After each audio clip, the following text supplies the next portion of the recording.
আসসালামু আলাইকুম। আমরা অনেকেই তো ফ্ল্যাট লক মেশিনের ইউপি নাইফ ফিক্স নাইফটা চেঞ্জ করি মেশিনে থাকা অবস্থায়।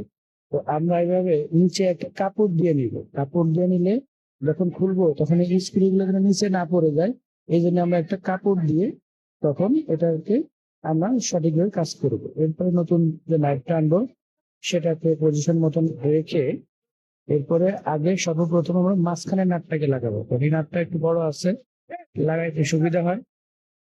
তো প্রথমে এই নাটটা লাগাবো আগে, এরপরে একে একে আরো যে দুইটা স্ক্রু আছে এই দুটো স্ক্রুকে সাবধানে লাগাবো।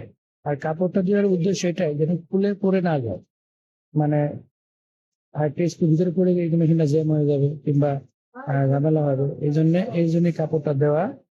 তো আপনার ভিডিওটি যদি ভালো লাগে অবশ্যই শেয়ার করে দিবেন এবং কিভাবে সেটিং করলাম সেটা একটু দেখবেন আর কি ভিডিওটা।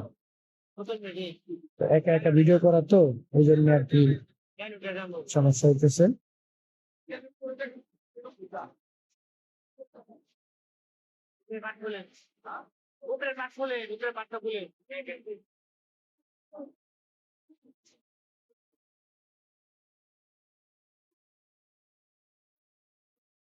এভাবে যদি একটা কাপড় দিয়ে নেন তো সেক্ষেত্রে আপনার স্ক্রু গুলো হারানোর ভয় নেই।